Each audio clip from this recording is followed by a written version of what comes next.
carjacking victim during Oroville dam crisis charged with sexual assault of child.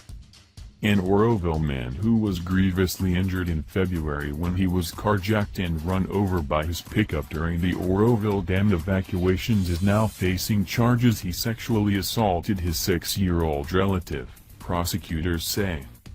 Cameron Jr. Esbury, 30, is charged in Butte County Superior Court with 2 felony counts of sex, sodomy with a child under 10, 2 felony counts of oral copulation, sexual penetration with a child under 10, a felony count of lewd act upon a child, and a felony count of using a minor for sex acts, according to court documents.